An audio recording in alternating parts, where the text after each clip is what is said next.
Gerais, depois de várias idas e vindas junto ao Ministério da Saúde, um desenho para poder atender a questão da inclusão de 2 escolas, né, da rede SUS, e além disso, um desenho específico dada a realidade mineira. É um dos estados que tem o maior número de municípios do país, né? São em torno de 855.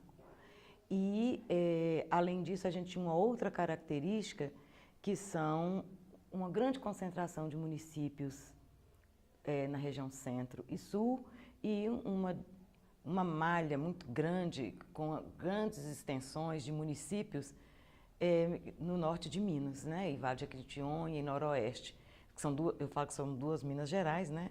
A gente tem o latifúndio do norte de Minas, Vale de Jequitinhonha, norte e noroeste, e o pessoal da ESP trabalha com centro-sul e sul, né? Ficou e o triângulo. Assim, ao final. Tá. Ao final a gente ficou com 203 municípios e a ESP com os demais, e aí foram constituídas então 2 equipes diferentes, né? A gente tinha um número de apoiadores aqui 3 vezes menor do que da ESP por causa do volume de municípios que lá tinham. Então foi composto com 2 coordenações regionais, né? Aqui com 1 articulador e lá com 3 articuladores, aqui com 3 apoiadores e lá com 9 apoiadores, né? E aí o número de tutores também foi proporcional a isso. No estado são 222 tutores, são 59 do norte de Minas, não é isso? Para exatamente atender essas demandas. Ao final agora, que a gente estava nessa fase já de repescagem de municípios e também lidando com aqueles com maior dificuldade de adesão, a Unimontes entrou também ajudando a ESP em algumas regiões do centro. Então a gente conseguiu concluir a nossa malha aqui e está ajudando a ESP. Os modelos de gestão, eles estão, né, em mudança aí, e a gente pegou uma tradição em Minas Gerais de ter apoiadores para as diversas ações e grupos condutores.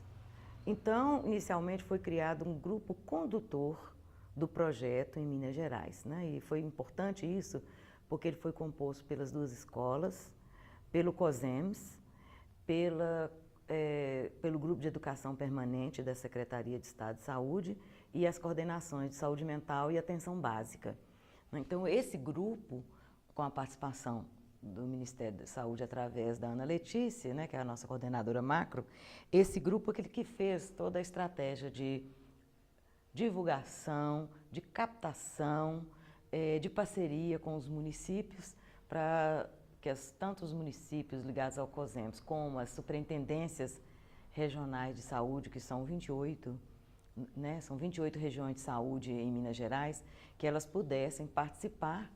Foram feitas algumas videoconferências, onde a gente pudesse organizar, então, esse grupo. E a gente manteve uma periodicidade, esse grupo, ele sempre se encontrou uma vez por mês, né?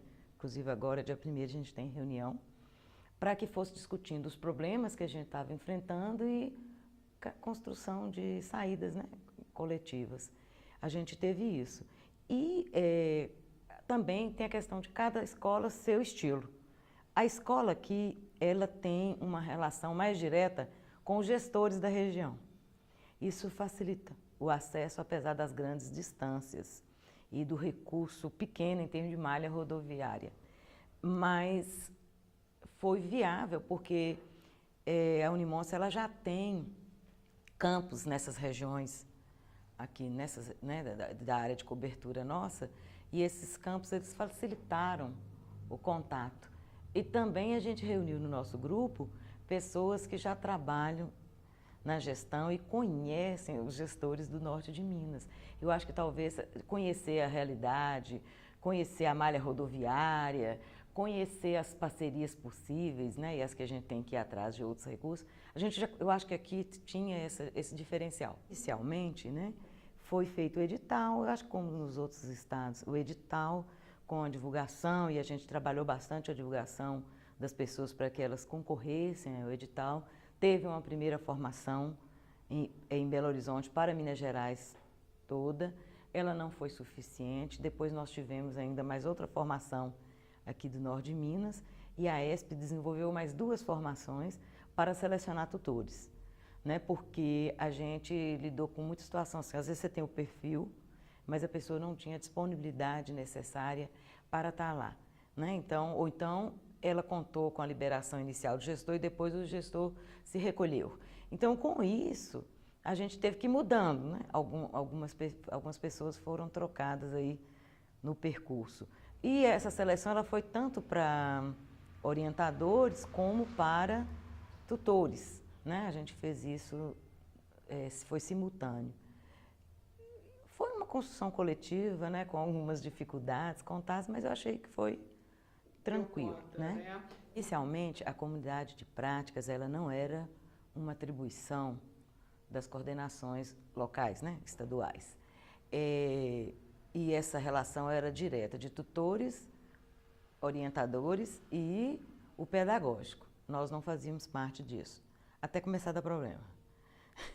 Quando começaram os problemas, né, aí as demandas conosco, no sentido das pessoas acessarem a plataforma e tudo.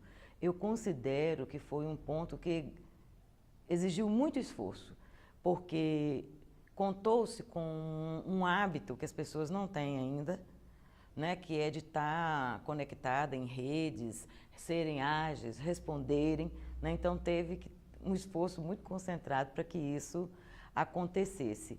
E eu diria, né, que nessa reta final a gente teve que eliminar, inclusive, alguns tutores, porque eles não cumpriam minimamente o que estava previsto na plataforma. Então, para mim, foi um ponto de estrangulamento, foi a forma como essa plataforma foi instituída também. E um outro ponto de estrangulamento que a gente entendeu, que foi a forma de contrato com esses tutores, que não nos davam condições de cobrar mais deles algumas tarefas que eles tinham que desempenhar. Eles não tinham um contrato conosco aqui e a gente estava cobrando deles. Quem deveria cobrar é quem fez o contrato, né?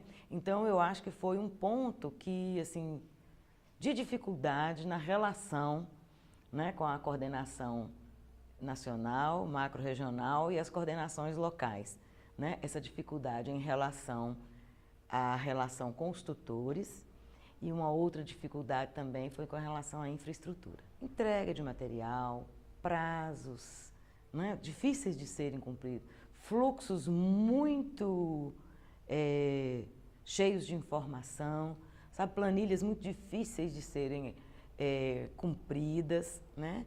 Então, assim, muitos processos envolvidos numa mesma planilha, condensação de informação. E você não consegue estar fazendo as parcerias, a adesão dos municípios, e ao mesmo tempo tendo uma rotina sistematizada de estar alimentando aqueles dados. Então, houve muita dificuldade nisso, sabe, assim, por exemplo, a gente não contratava a questão da alimentação. A gente não contratava, mas a gente tinha que ficar atrás, nas vésperas do evento, sabendo quem que é, porque a gente não sabia quem que era, que ganhou, né, para poder ligar para o município e falar assim, olha, você que vai fornecer para acompanhar isso direto lá. E a entrega de material. Foram poucas as turmas que a gente conseguiu. A forma de contrato que foi feita pelo projeto, e dada a nossa malha rodoviária, não conseguia chegar. As pessoas esperavam acumular mais coisas para levar e aí os prazos não conseguiam cumprir. Perfeito. Né? Isso teve, olha, se eu te falar das dificuldades que a gente teve, foi a relação com o tutor, a entrega de material e a questão dessa parte de alimentação. Em Minas teve uma situação atípica, porque no início gastou-se muito tempo para acertar o projeto e eu acho que houve endurecimento por parte do Ministério da Saúde, da DGS. Eles sabem disso, a gente sabe, isso é público, né? De não querer ceder às especificidades de Minas Gerais. E a gente não abria mão de que aquelas coisas tivessem que ser feitas, que essa equipe fosse ampliada para a gente dar conta do processo, né? E o resultado está aí. Quando o Ministério acolheu a proposta do Estado, o Estado conseguiu superar a meta. Perfeito. Né?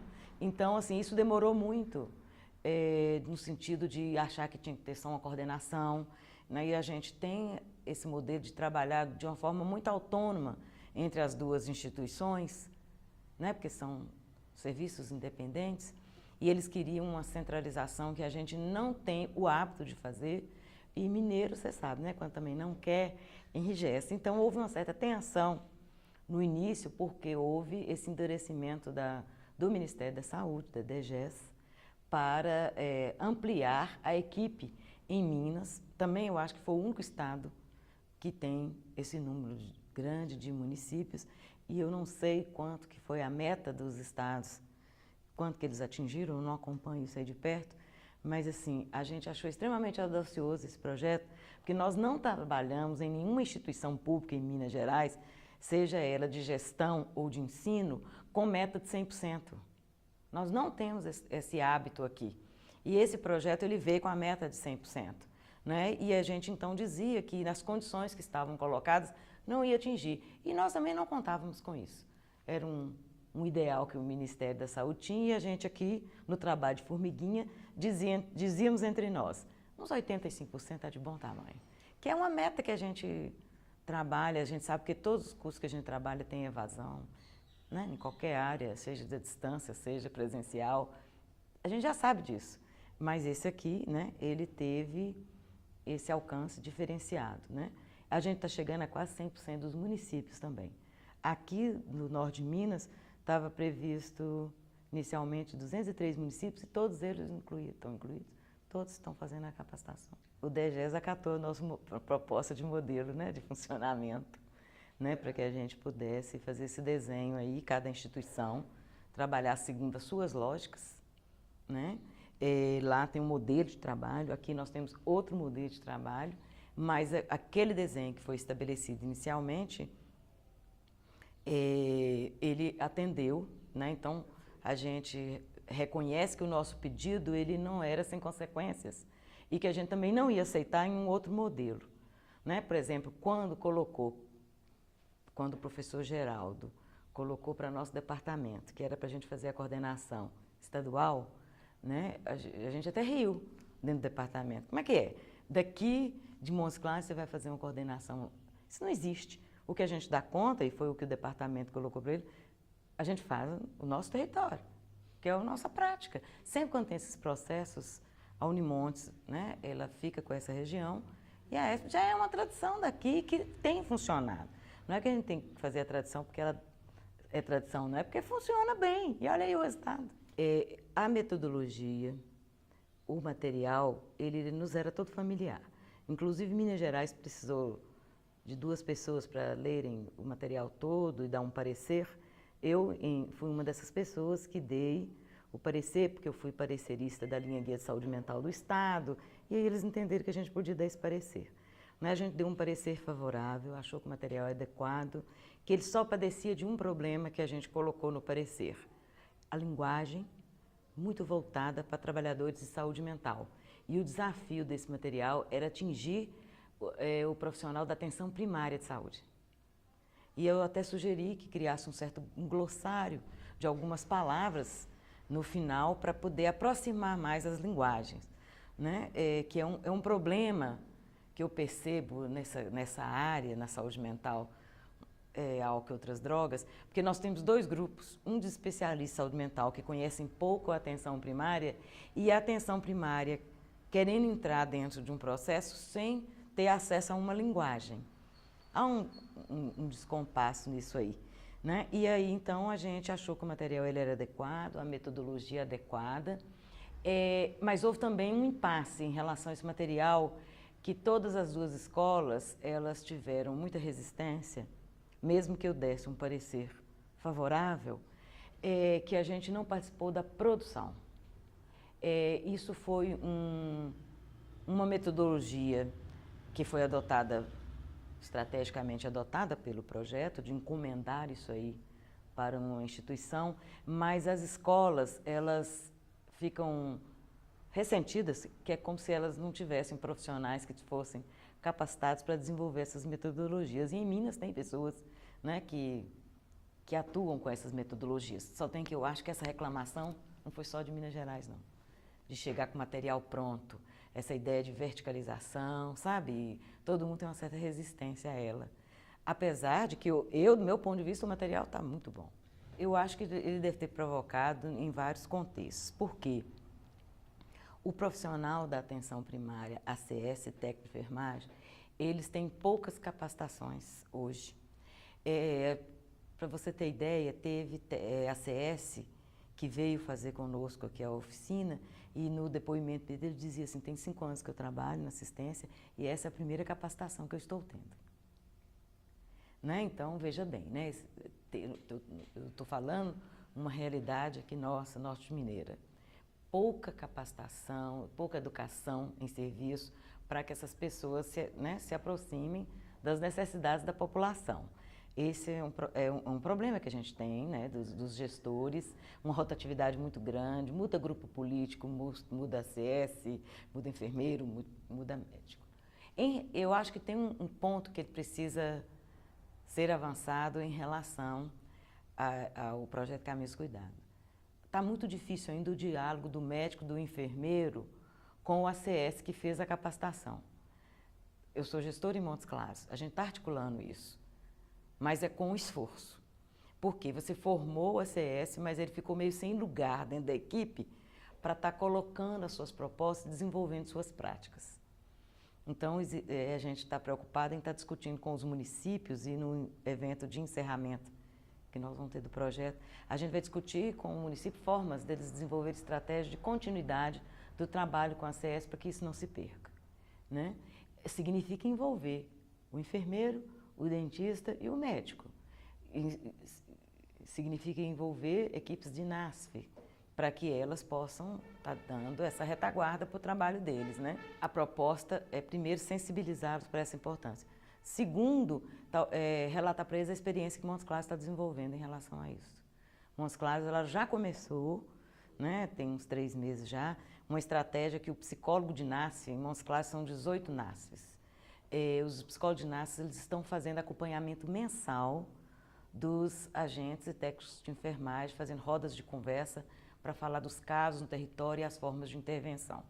A gente já está fazendo isso. E agora começou a parte de matriciamento com o enfermeiro e o médico da atenção primária para aproximar as linguagens e também qualificar o trabalho deles em saúde mental, álcool e outras drogas. Aí a gente acha que essa parceria da saúde mental com a atenção primária, ela não pode ficar só na gestão, ela tem que estar dentro do território.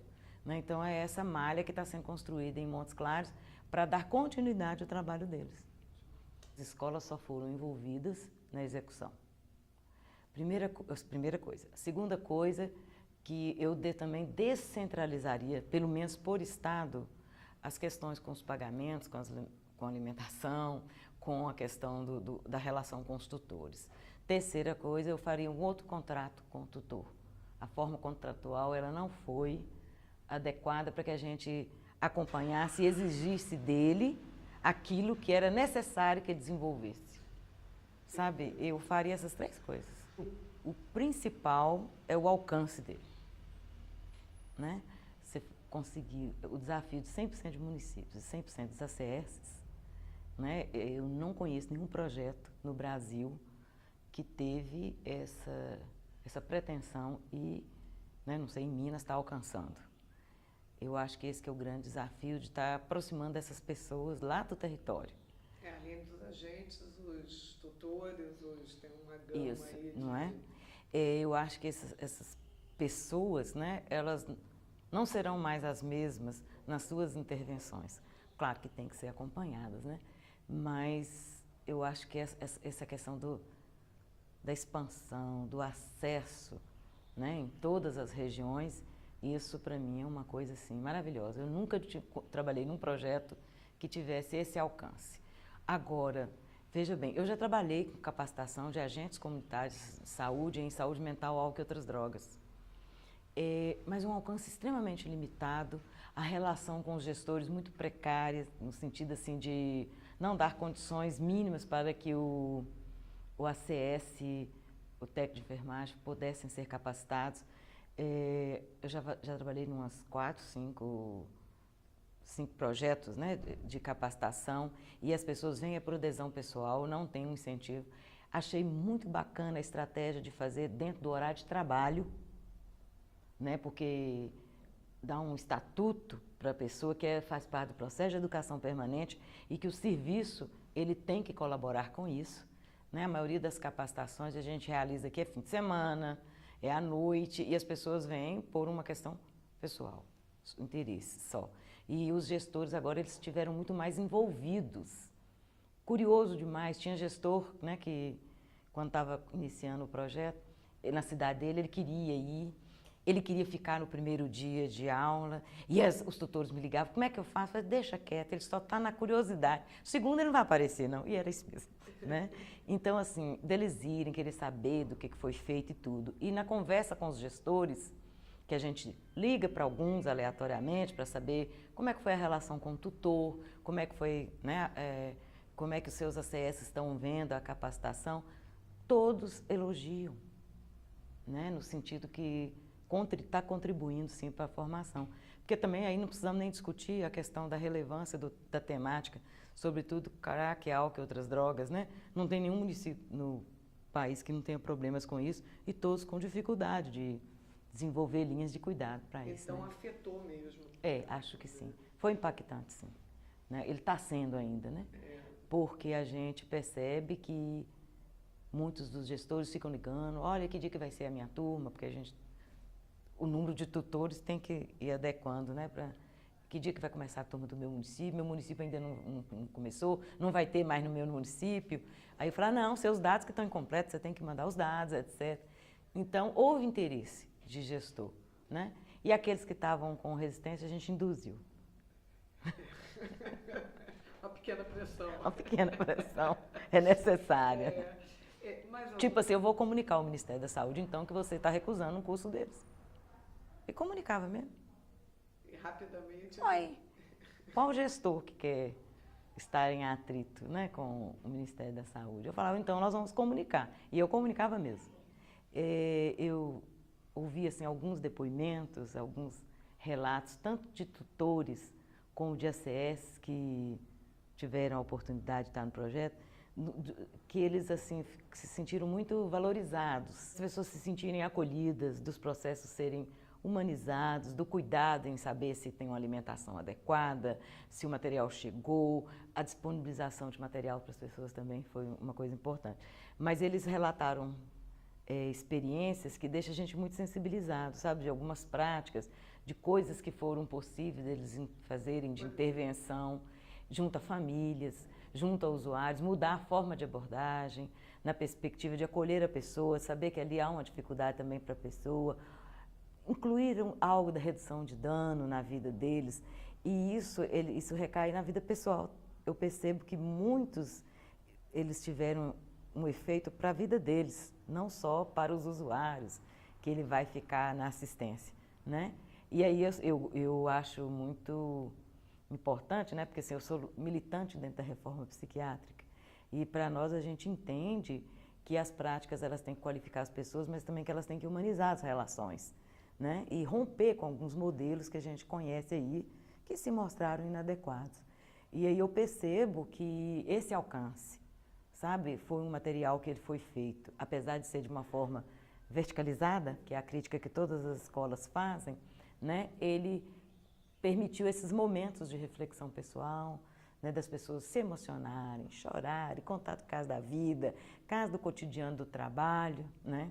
Isso foi muito interessante. E eu faço parte de um programa de residência multiprofissional de saúde da família, né? E então tem 12 anos que eu trabalho nesse programa pela universidade. Aliás, são 3 programas agora articulados. É residência de saúde da família, multiprofissional, residência de medicina de família e comunidade e residência de saúde mental. Então eu trabalho nesses 3 programas dentro da universidade e eu fico no território de atenção primária. E eu chego, eu converso com as pessoas, né? E aí, você já fez o curso? Como é que você achou? Eu fico conversando com eles não sabem qual que é a minha função dentro do projeto. E eu sempre pergunto, e o material, o que você achou? E isso e aquilo, e eles vão contando para mim, porque eu estou ali no cotidiano deles, né? Sem me apresentar como coordenadora do projeto. Aí, esses dias, por exemplo, a minha rua está sendo cadastrada, porque Montes Claros está atingindo 100% de cobertura de saúde da família. E aí, a minha família está sendo cadastrada, né? Aí eu cheguei e perguntei para o ACS que estava me cadastrando, e aí, você já começou, tá? Aí você já vai fazer uma capacitação? Não, nossa capacitação já começou antes de ontem. Agora eu falei com meus colegas que eles têm que ir, porque é bom demais. Porque Montes Claros fez um concurso e estão entrando 200 ACS nesse momento. E eles todos estão sendo já capacitados agora. E eu já perguntei, tipo assim, ela não, tá bom demais, sem saber nada do que era meu papel. De resgatar a singularidade, cuidar da escuta das pessoas, fortalecendo os vínculos delas na comunidade, dela com a família dela, dela com o trabalho. Eu achei isso muito bacana. Esse aí não é contabilizado, né? Esses laços que vão fazendo, né? Eu sou dona de casa, eu vou ao mercado, né? Eu encontro com uns, eles falam assim, ó, teve esse caso lá no meu bairro, olha o que nós fizemos. Eles conversam, assim, olha que legal. Eu falei, pois é, você vai ter que contar para sua psicóloga lá, no dia que você for reunir, conta essa experiência, olha que bacana, o que você deu conta e tudo, né? Fica assim, em todos os lugares.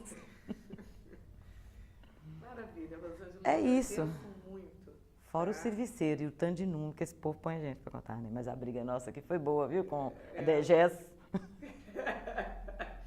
E por incoerência dessa vida, o município que mais custou fazer adesão em Minas Gerais é o município que é de origem da Mônica, que a família dela mora lá, né? Mônica da DGES. Eu falei com ela, mas que coisa, né? Logo seu município não quer fazer, Curvelo. É a terra dela. O pai dela mora lá, tem familiares. Eu falei assim, oh, que incoerência, hein? Recado dado. Recado dado. E é a Unimontes que está fazendo lá. Ah, esse não conseguiu fazer. É o Unimontes que está fechando, que é o rescaldo, né? Essa repescagem, né? Porque a gente conseguiu concluir as turmas, então a gente está... Mas aí veio essa outra demanda de Montes Claros que eu falei, não posso, como gestora de saúde mental, não vou perder essa chance.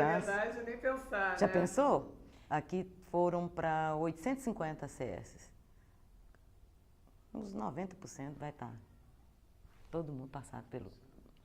Essa parte aí eu não ia perder, né?